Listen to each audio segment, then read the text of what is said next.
하나님은 우리에게 말씀을 복잡하게 주시지 않았다.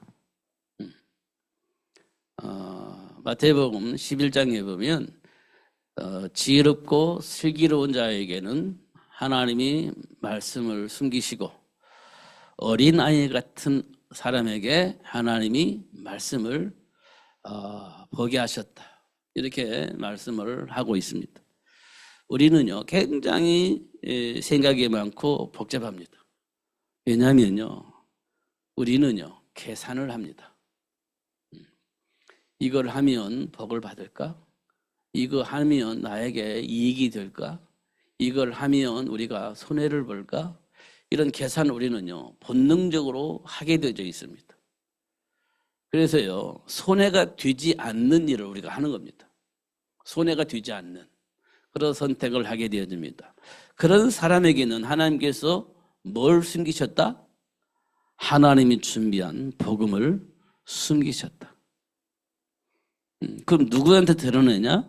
어린아이 같이 순수하게 믿는, 순전하게 믿는 그 사람들에게 복음이 드러나게 하셨다. 근데 예수님께서 뭐라고 말씀하셨냐면 얼소이다. 그게 하나님이 원하시는 것입니다. 이렇게 말씀을 하셨어요.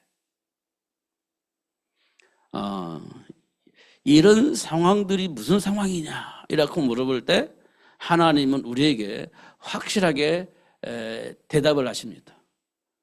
그 대답이 뭐냐면 삶 속에서 문제를 만나게 하는 겁니다. 그 문제를 통해서 우리는요 계속 계산을 합니다. 어떤 것이 나에게 도움이 될까? 어떤 것이 나에게 유익이 될까? 계속 계산을 합니다. 그러다가 아브라함이 만난 기근 앞에 아브라함이 선택이 뭐냐?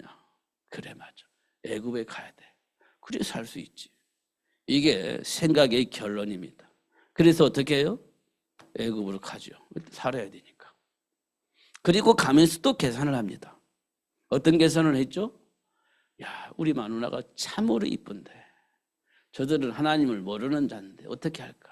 우리의 마누라를 취하기 위해서 나를 죽일 것 같은데 이거 어떡하지? 하다가 생각을 하다가 어떤 결론이 나느냐? 그래, 우리 마누라를 마누라 하지 말고 누이라고 하자. 이렇게 이제 계산을 하고 선택을 한 겁니다. 왜요? 내가 안 죽어야 되니까. 그 누이라고 하자. 그래 선택을 한 겁니다. 이 말은 뭘 의미하느냐면 누이라고 하면 자기 마누라를 데리고 갈 거다.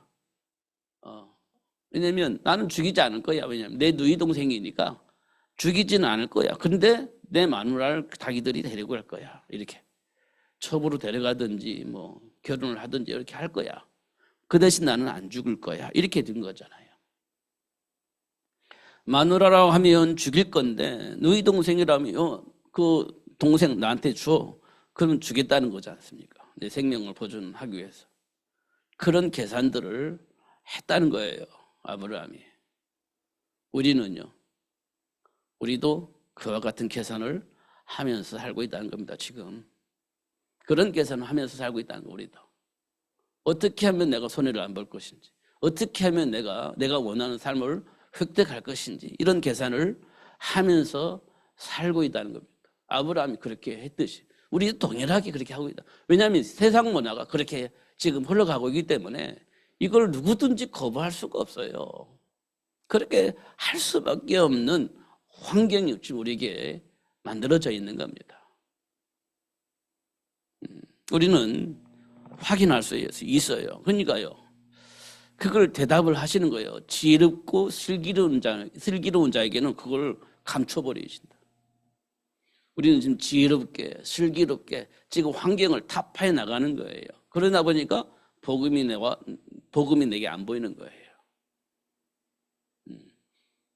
그러면 누가 봅니까? 어린아이 같이 믿는 자에게 그 복음이 보여진다는 겁니다.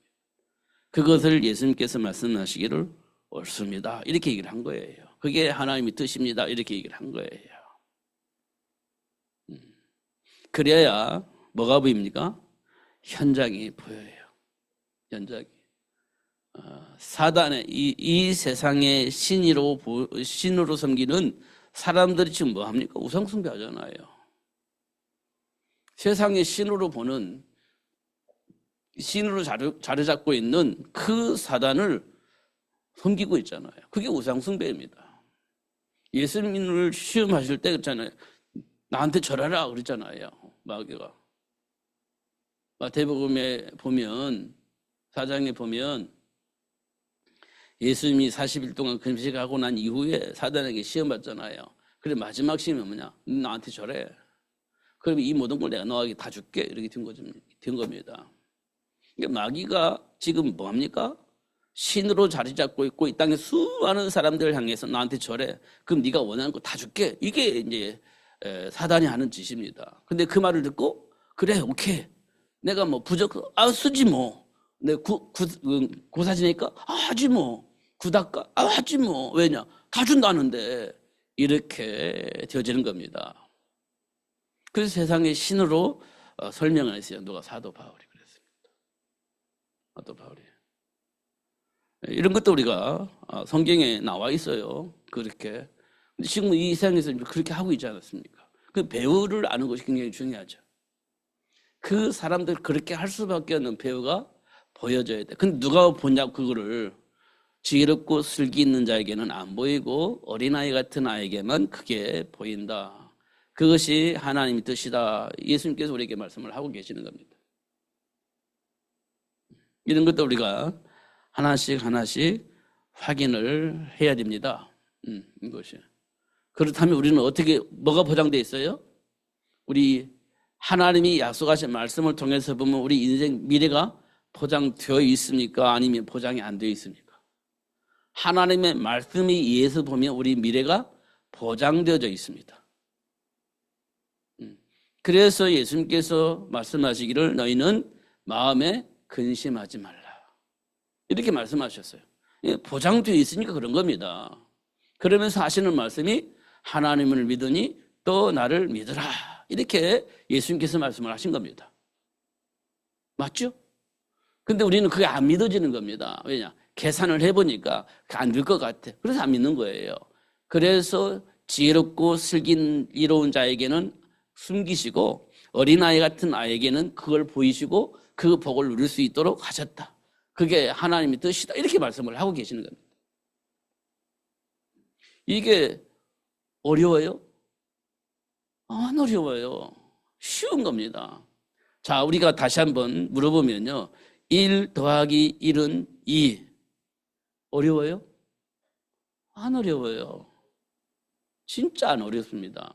1 더하기 1은 2. 이게 어려워요? 안 어려워요. 그런데요, 복잡한 사람들은 복잡해요 또. 그것마저 또 복잡하게 생각하는 겁니다. 단순한데. 제가 어릴 때 이런 질문을 이렇게 유머라고 하면서 이렇게 한 기억이 나요. 어릴 때. 어느 회장이 이제 해외에 나가서 돌아왔습니다. 일을 처리하고 돌아왔습니다. 이게 답답한 일이 있었나 봐요. 답답한 일이. 누가 답답했냐? 중역들이 좀 답답했었나 봐요. 회장님 볼 때는 너무 답답했었나 봐요. 그러니까 회장이 중역들한테 회의를 하다가 만년필을 다 끄집어냈어요. 만년필을 다 끄집어냈어요. 그리고 중역들에게 이게 뭡니까? 이렇게 물어봤어요. 그럼 우린 대답을 어떻게 해야 돼요? 만년필입니다. 이렇게 대답하면 되잖아요. 만년필 이게 뭡니까? 물어봤으니까 만년필입니다. 라고 대답을 하면 되잖아요. 그런데 이 사람들이 복잡한 겁니다. 이 뻔한 만년필을 가지고 만년필입니다 하고 대답을 요구하기 위해서 질문하는 거라고 생각을 안 하는 거예요. 다른 의도가 있다라고 생각을 하고 대답을 못 하는 겁니다. 만년필 이게 뭡니까? 물어보는데 대답을 못 해요. 왜? 다른 의도를 가지고 질문을 했을 거라고 확실하게 믿고 있는 거예요. 지금 우리에게 이 만년필을 몰라서 이게 뭐냐고 질문하는 그 자체가 이상한 거잖아요. 그러니까 막 머리를 굴리는 거예요. 왜 저걸 질문했을까? 무슨 의도를 가지고 질문했을까? 도대체 그 속에 어떤 숨겨져 있는 비밀이 있을까? 굉장히 계산을 하면서 대답을 못하는 겁니다. 제가 어릴 때 봤던 거예요. 이게 답답하니까 회장이 이게 뭐냐고요? 물으니까 대답을 못하는 겁니다. 그 중역들이. 회장이 답답하니까 만년필이잖아요, 만년필. 이렇게 얘기를 한 거예요. 왜 대답을 못합니까? 머리 굴리라고 계산 못하는 거예요. 현실을 사실적으로 못 보니까 괜히 이상한 생각만 하고 이렇게 하는 거예요. 제가 어릴 때 봤던 겁니다. 우리가요, 하나님의 말씀을 복잡하게 생각해 보면 답이 없어요. 그냥 말씀 그대로를 가지고 보면 쉽습니다. 말씀 그대로를 가지고 보면 쉬워요. 어렵지 않습니다. 계산을 안 하고 말씀 그대로를 믿으면 쉽습니다. 어렵지 않아요. 금방 답이 나와요. 우리는 근데요, 계산을 해요. 말씀을 안 믿으니까 계산을 하는 겁니다. 그러니까 이제 복잡한 계산 속에서 복잡한 답이 나오는데 그게 오답이에요, 전부 다. 그래서 하나님께서 아브라함에게 오답을 쓰게 된 배경도 알게 해주시고 베드로에게 오답을 쓴 배경도 알게 하시고 그 문제의 배경이 뭐냐? 사단에게 속은 거죠. 삶의 문화를 통해서 속은 거죠. 그렇게 불이 내린 거기 때문에 어쩔 수 없는 상황이죠.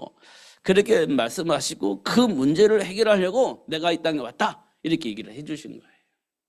그리고 그걸 확인시켜 준 겁니다. 확인되니까 어떻게 해요? 복잡하지 않지 않습니까? 양보해버리고 하나님 편에 서는 거예요. 복잡하지 않잖아요, 그거. 아브라함이 그랬잖아요. 양보해버리고 하나님 편에 선 겁니다. 그게 복잡한가요? 하나도 안 복잡하지. 근데 복잡하게 생각을 하는 겁니다, 우리는. 그래서 그 선택을 못 하는 거죠. 아브라함이 그랬고 베드로가 그랬습니다. 그런데요, 사실을 알고 나니까 어떻게 해요? 선택이 쉽잖아요.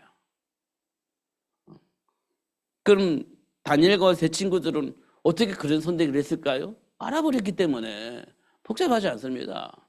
사자굴 속에 들어가는 거 괜찮아. 하나님 편에 서 있으니까. 하나님 살려주실 거야. 그렇지 않아도 나는 하나님 편에 서서 죽는 거지 뭐. 생사화복은 누구 손에? 하나님 손에. 하나님 죽게 하시면 죽는 거고 하나님 살게 하시면 사는 거고 이렇게 간단하게 생각을 하는 겁니다. 그게 다니엘과 세 친구들이 가지고 있는 비밀입니다. 그걸 위해서 하루에 3번씩 기도했다는 거 아니에요? 다니엘과 세 친구들이. 그렇습니다. 지금 제가 말씀드린 건 믿음을 갖자, 믿음을 좋게 하자 이런 말이 아니에요. 그냥 어린아이 같이 하나님과의 관계 속에서 나의 정체성을 알면 된다. 그러면 복잡하지 않습니다. 그런데 왜 안 되냐? 그러고 보면 이제 삶의 문화를 통해서 나 자신을 왜곡하게 만드는 사단의 문화가 우리 안에 깊이 뿌려져 있기 때문에 그렇습니다. 삶의 문화가 우리 생각과 마음을 혼돈스럽게 만들어 놔서 왜곡시켜 놔서 그 안에서 분별을 하게 만들기 때문에 복잡해진 겁니다. 이런 부분들을 계속 봐야 돼요. 지금 제가 반복적으로 말씀드리는 이유가 있어요. 세상은 안 바뀌었는데 메시지가 바뀌겠습니까? 세상이 안 바뀌면 메시지도 안 바뀌는 거예요. 우리는 고상한 뭐 자꾸 내가 원하는 메시지를 듣고 싶잖아요. 근데 세상은 안 바뀌어 있다니까요. 세상의 흐름은 안 바뀌어 있다니까요. 세상 문화도 전혀 안 바뀌어 있다니까요. 그럼 우리가 뭘 해야 됩니까? 그 말씀으로 세상을 볼 수 있을 만큼 우리는 그걸 해야 되는 거예요. 세상의 배경도 흐름도 봐야 되고 그걸 바꿀 수 있는 메시지를 계속 들어야 되는 겁니다. 그게 뿌리 내리고 확인되질 때까지. 그렇게 해야 되지 않습니까? 세상의 문화는 하나도 바뀌어 있지 않고 배경도 하나도 바뀌지 않는데 우리 자꾸 좋은 메시지 하면 무슨 의미가 있겠습니까? 의미가 없는 겁니다. 그렇잖아요. 진짜 답을 알고 진짜 답을 쓸 수 있어야지. 자, 우리가 학생들 공부시킬 때 모르는데 수학을 몰라요. 근데 하루 지났으니까 다른 거 하고. 진짜 모르는데 이제 1년 지났으니까 한 학년 올라가서 또 공부하고. 그러면 되나요? 그 사람 수준에 따라서 3학년이니까 인격을 위해서 3학년 수학을 하면 되나요? 1학년 것도 모르는데? 그럼 어떻게 해야 돼요? 1학년 거 알 때까지 반복해서 문제를 내고 답을 얻을 때까지 숙제를 내고 그렇게 해야 될 거 아니에요. 그게 이제 실력이고 아는 거니까. 그런데 모르는데 너 이제 중학생 들어갔으니까 중학교 공부하자? 초등학교 공부도 못 하는데 어떻게 중학교 공부를 하겠어요? 중학생이지만 너는 초등학교 수준이야. 그러니까 초등학교 수준 가지고 공부하자. 이렇게 공부해야 맞는 거지. 수준에 따라서.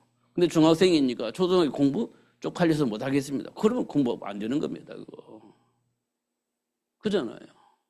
수준이 내가 초등학교 수준인데 초등학교 수준 가지고 공부를 해야지. 그렇지 않습니까? 그러니까 우리가요.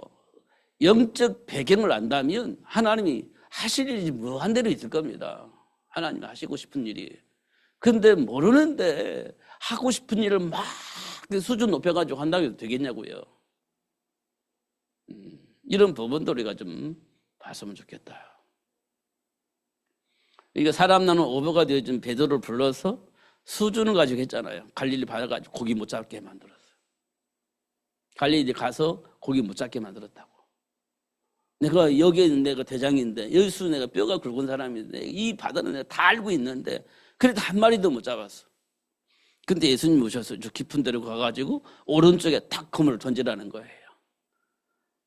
그러니까 베드로가 뭐라고 했냐면요. 예, 내가 다 해봤습니다. 밤새도록 했습니다. 그렇지만 선생님의 지시에 따라서 내가 하겠습니다. 가서 던졌잖아요. 선생님이 하시는 대로 내가 하겠습니다. 내가 다 해봤어요. 이 갈리바다 손바닥 보듯이 다 뻔합니다. 밤새도록 금을 내렸어요. 여기 던져도 다 던졌어요. 내가 이 부분에는 제가 전문가예요. 그리고 말 안 들으면요. 그거 끝입니다. 끝이에요.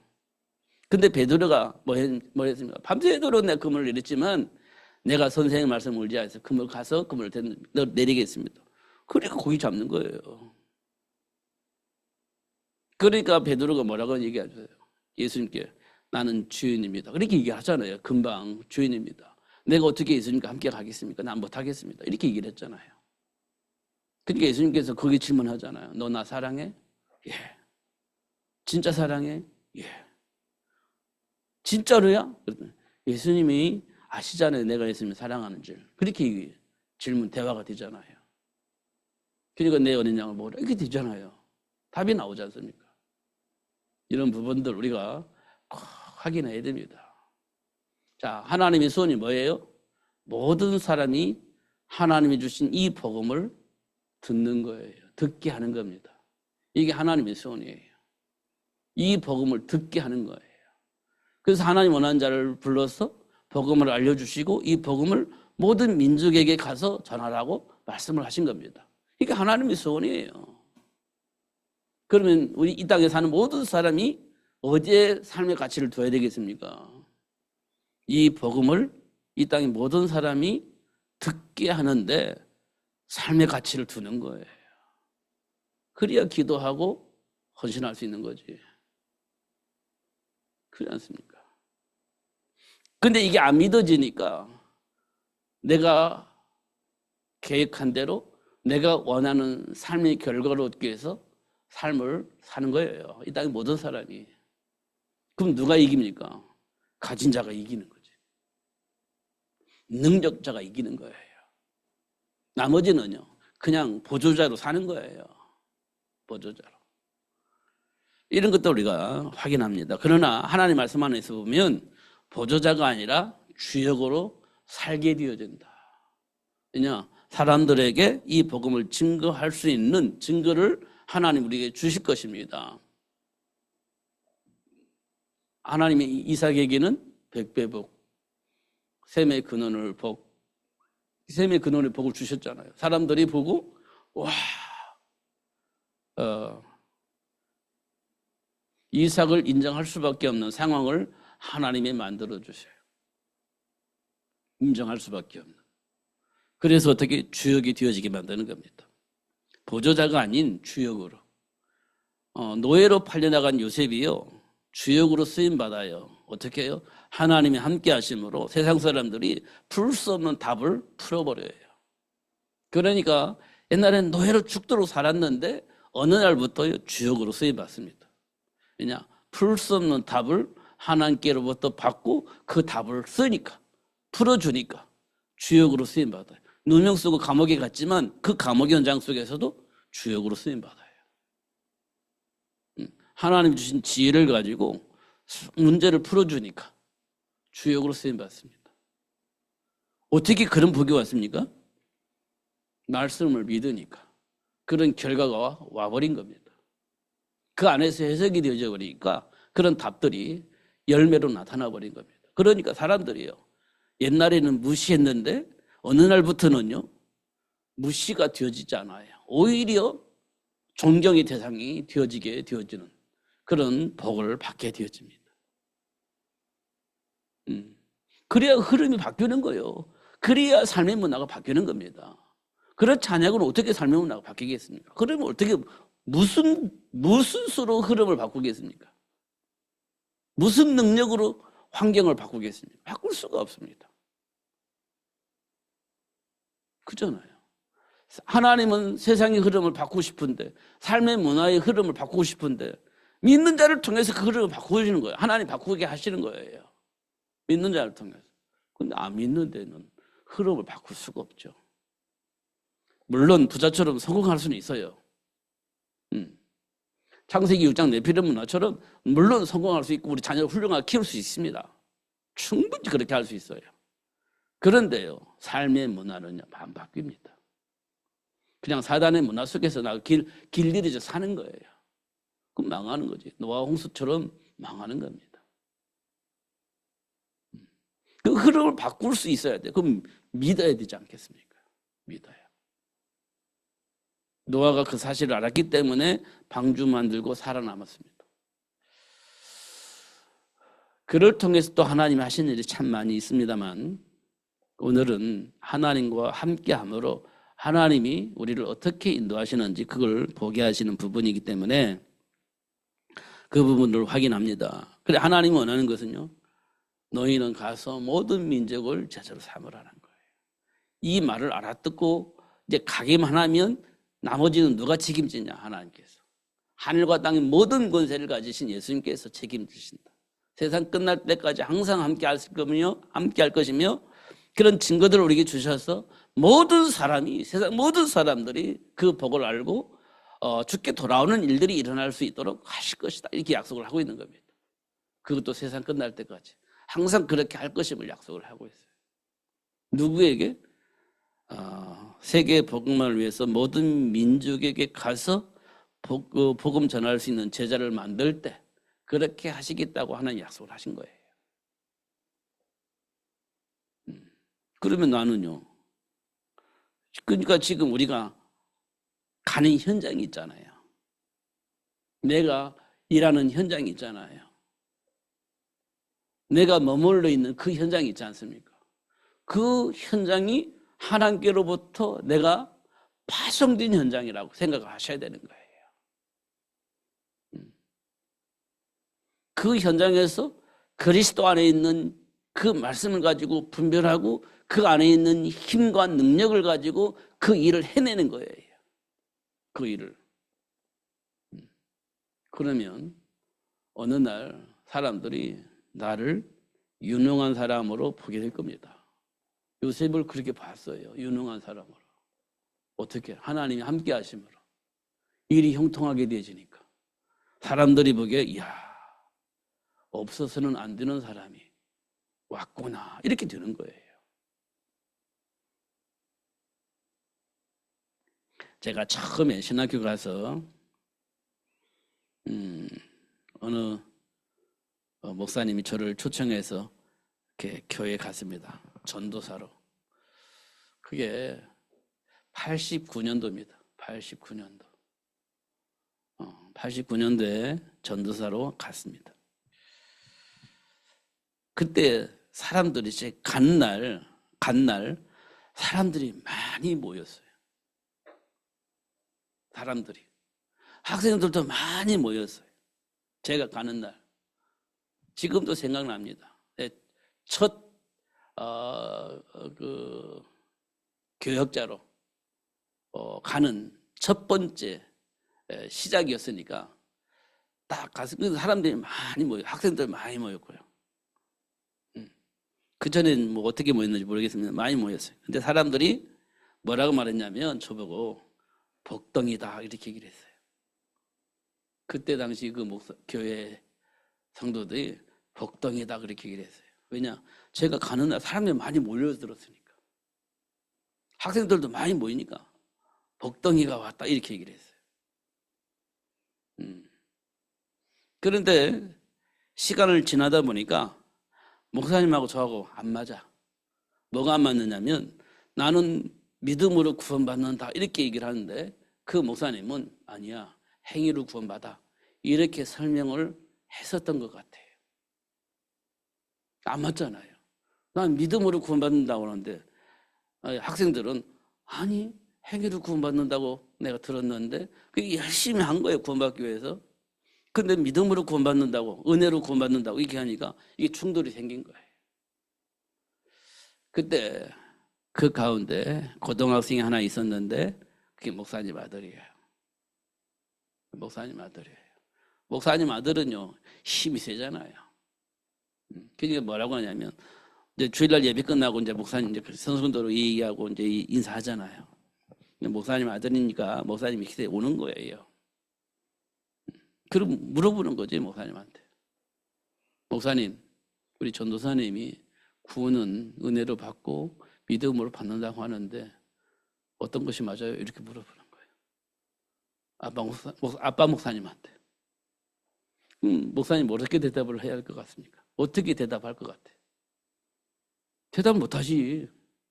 목사님이. 성경적으로 보면 대답을 할 수가 없지. 그러니까 허허허 웃으셨어요. 그리고 그냥 넘어갔습니다. 그리고 저를 불렀어요. 전사님 그렇게 말씀을 전하지 마세요. 이렇게 얘기를 했습니다. 제가 거기 있어야 됩니까? 없어야 됩니까? 그래서 10월 달에 11월 달에 항상 뭐냐면 우리 인사이동이 있어요. 교회는. 저 사표 내고 왔습니다. 첫 번째 제가 교회 전도사로 임명받고 했던 첫 번째 교회에서 일어난 일이에요.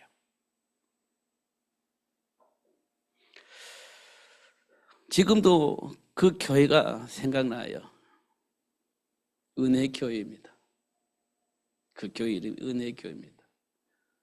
근데 은혜로 구원받지 않고 행위로 구원받는다고 얘기를 하는 교회였습니다.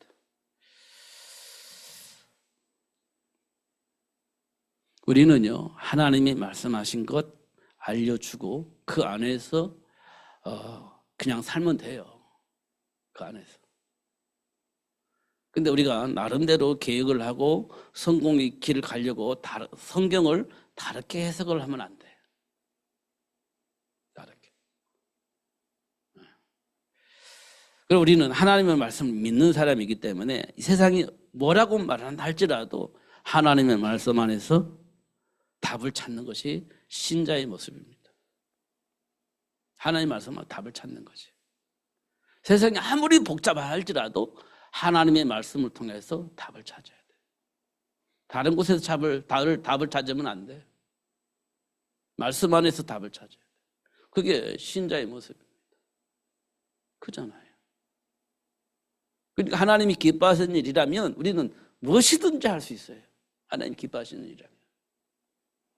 근데 답을 찾지 못했는데 하라고 했을 때 사람이 따라가겠습니까? 안 따라갑니다. 답을 찾으면 할 수 있어요. 그잖아요. 그래서 우리는 하나님께로부터 답을 찾을 수 있어야 됩니다. 그 사람이 어떤 사람이냐? 복 있는 사람이에요. 그 사람이 복 있는 사람이에요.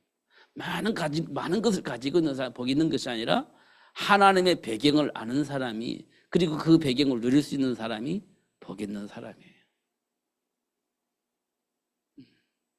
그 사람은 절대 망하지 않습니다. 하나님이 함께 계시기 때문에 그래요. 그러니까 오늘 제목처럼요, 그리스도인의 확신이 뭐냐? 하나님의 약속을 믿는 거예요. 하나님이 뭘 원하시는 걸 아는 거예요. 흔들리지 않습니다. 다윗이 골리앗 앞에 섰을 때 무슨 확신이 있었죠? 골리앗은 나한테 오늘 죽었어. 왜요? 그 이유는 한 가지밖에 없어요. 하나님을 모욕하는 저 인간은 하나님을 살려주지 않을 거야. 저는 오늘 나한테 죽었어.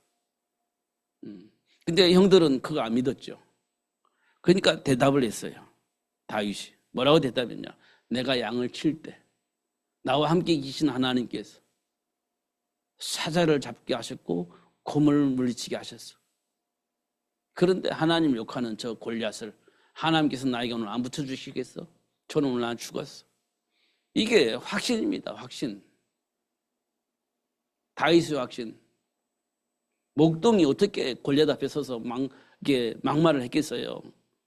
왜냐하면 하나님과 함께하는 자가 누리는 최고의 복이에요. 확신입니다. 그래서 골리앗 앞에 선 거예요.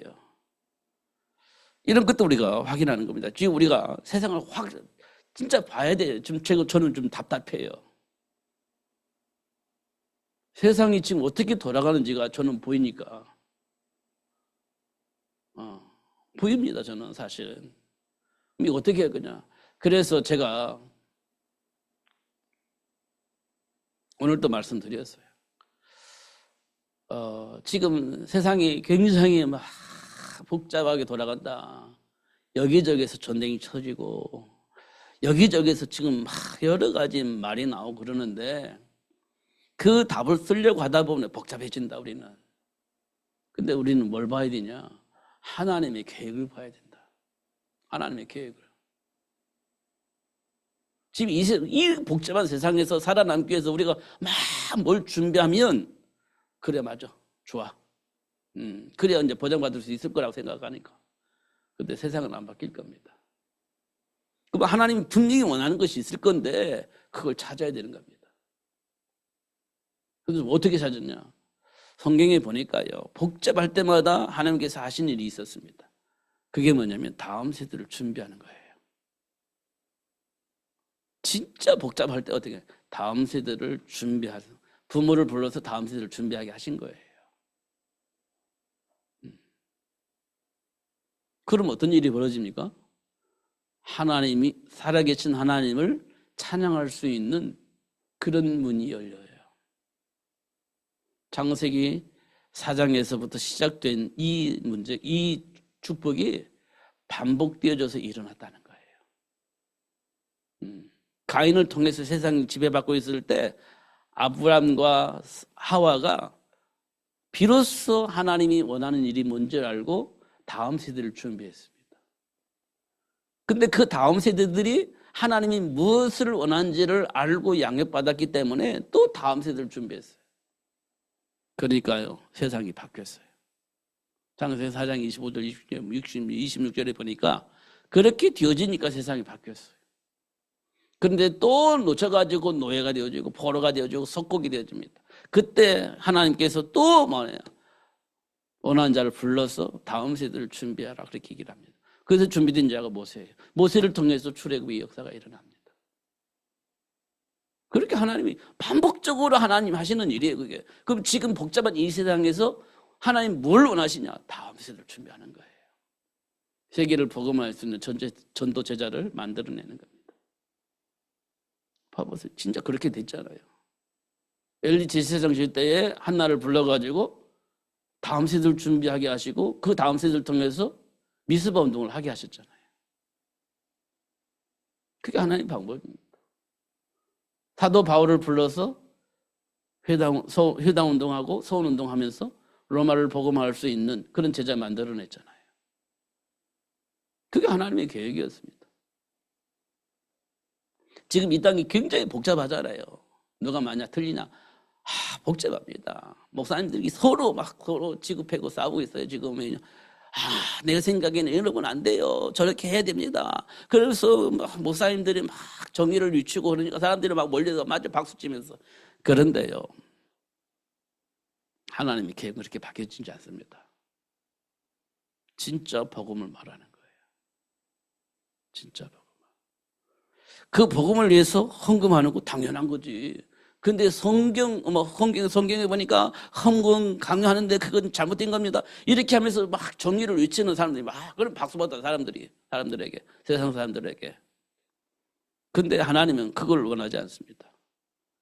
하나님이 원하시는 것은요, 세계를 복음화할 수 있는 그 복을 누려야 돼.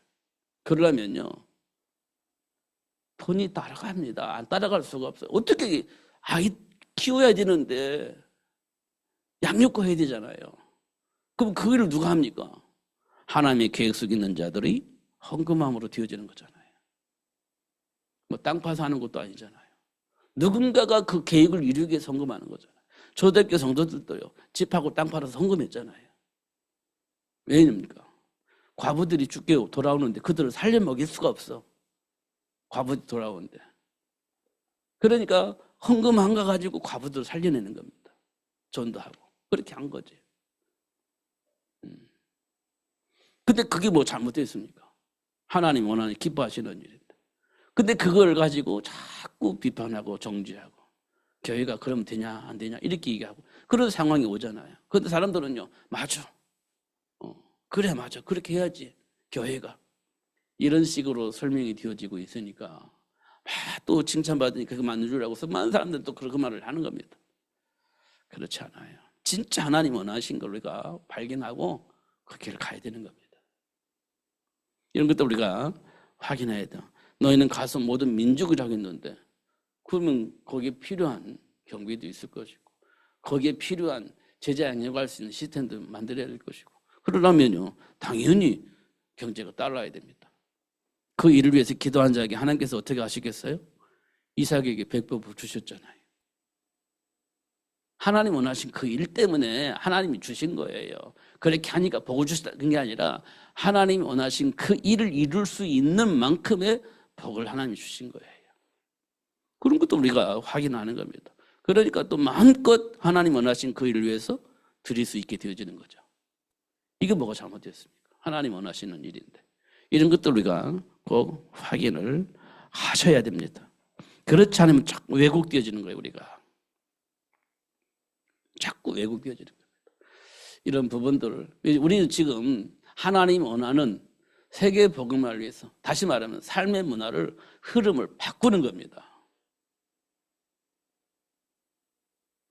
로마 복음화는 흐름을 바꾼 거거든요. 제자들이 많으니까 흐름이 바뀌어진 거잖아요. 그런 걸 하는 겁니다. 세계 복음화라는 말은. 그러니까 그를 위해서 우리가 조금 더 구체적으로 깊이 묵상하면서 인도받는 것이 굉장히 중요하다. 이렇게 생각이 되어집니다. 속지 마시고 누리면서 승리하시는 여러분 되시기를 예수님 이름 축복합니다. 기도하겠습니다. 하나님 아버지 감사합니다. 하나님 원하시는 그 일을 위해서 하나님이 원하는 사람을 불러서 당신이 준비한 그 복을 보게 하시고 누릴 수 있도록 역사하셔서 결국 세상의 흐름을 바꾸고 복음이 복음되어지게 하시는 하나님의 사를 보게 해주신 것 감사합니다. 하나님 아버지 속지 않고 하나님의 배경 속에서 준비된 복을 보게 하시고 누리면서 승자가 되어지게 하시고 증인이 되어줄 수 있도록 역사하신 하나님 앞에서 겸손하게 고백할 수 있는 저희들 되어줄 수 있도록 축복하여 주옵소서. 하나님이 함께 하심으로 형통한 복을 누렸던 요셉처럼 복을 누릴 수 있도록 축복해 주시고 골리앗을 이겼던 다윗처럼 만군의 여호와 이름으로 모든 일을 집행할 수 있도록 축복해 주시옵시고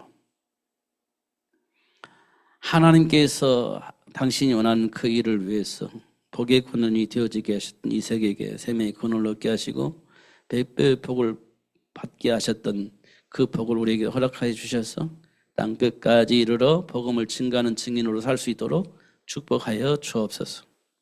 이 일을 위해 하나님 우리를 축복하실 줄 믿습니다. 인도하시고 역사하실 줄 믿습니다. 삶 속에서 확인되어질 수 있도록 축복하여 주옵소서. 고백되어질 수 있도록 역사하여 주옵소서. 마음껏 하나님과 함께하는 삶을 자랑할 수 있을 만큼 증거를 허락하여 주옵소서. 생명운동할 수 있는 삶이 될 수 있도록 성령으로 충만하게 하여 주옵소서. 예수님 이름으로 기도하옵나이다. 아멘. 408